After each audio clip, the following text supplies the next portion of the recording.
L'Australie, le sud-est de l'Australie, il y a 42 000 ans.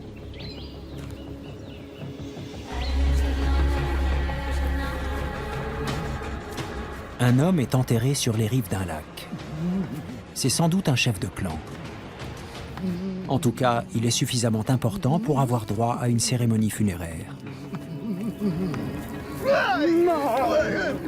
Les archéologues l'ont surnommé l'homme de Mungo.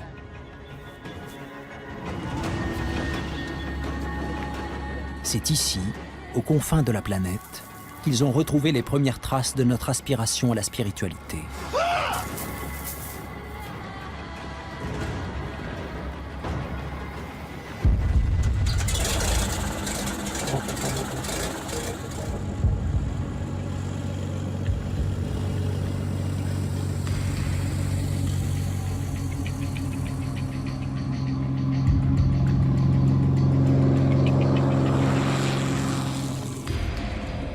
L'homme de Mungo a été découvert en 1974 par le géologue Jim Bowler.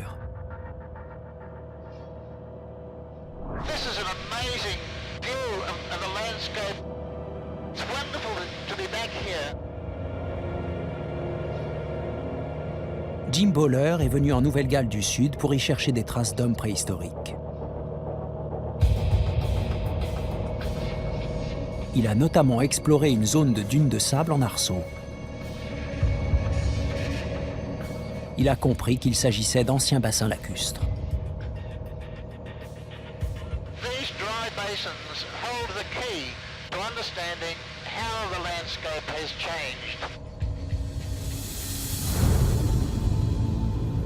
Aujourd'hui, c'est une région rude et lunaire.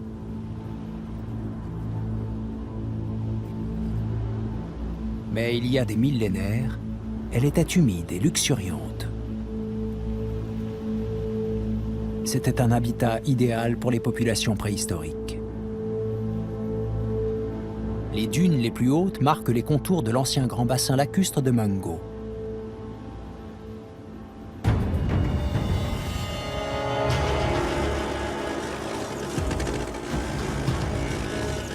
Un jour de l'été 1974, Jim Bowler parcourait la région à moto quand il a vu quelque chose d'inhabituel apparaître sous l'érosion d'une dune.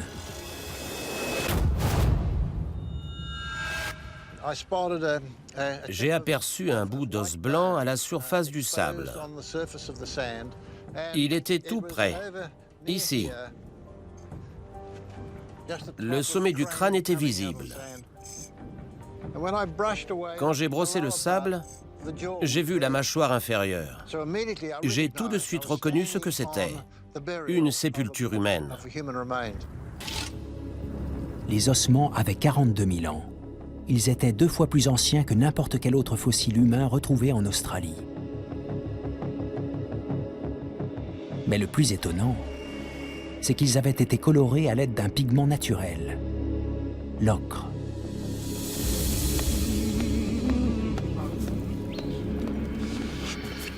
Il n'y a pas d'ocre à plus de 100 km à la ronde. Ça veut dire qu'il a fallu en faire venir jusqu'ici et le préparer. Ce genre de préparatifs funéraires durait plusieurs jours.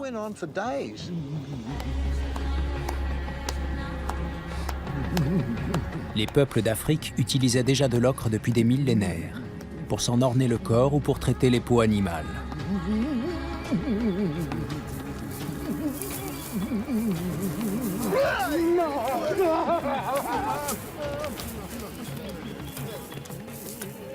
Mais en Australie, l'ocre faisait partie intégrante d'un rituel. Le défunt était installé comme mon propre père a été disposé dans son cercueil. Et ensuite, on lui organisait une cérémonie d'adieu.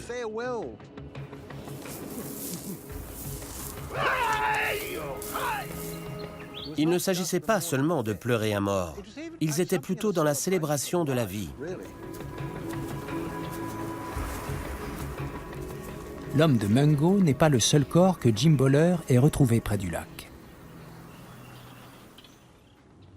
400 mètres plus loin, il a découvert des fragments du squelette de celle que l'on a appelée la femme de Mungo. C'est dans ce genre d'horizon que j'ai trouvé les restes de la femme de Mungo. La plage était là.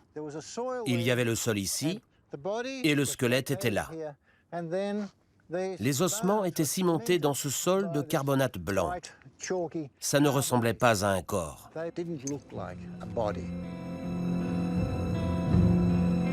En assemblant tous les fragments de la femme de Mungo, les archéologues ont conclu à un autre rite funéraire datant de la même période, il y a 42 000 ans.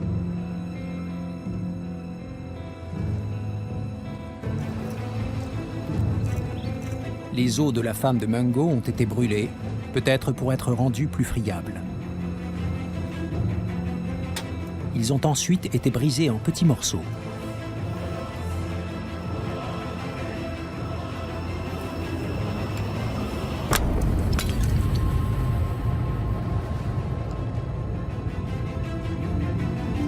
Ce rite montre que le lac Mungo abritait une communauté dotée d'une culture riche et complexe.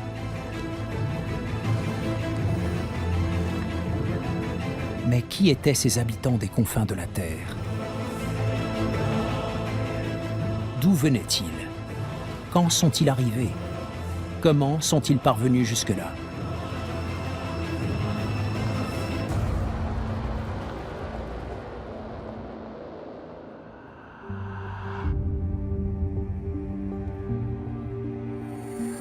Le lac Mungo est perdu au fin fond du sud-est australien, une région reculée sur le continent le plus isolé de la planète.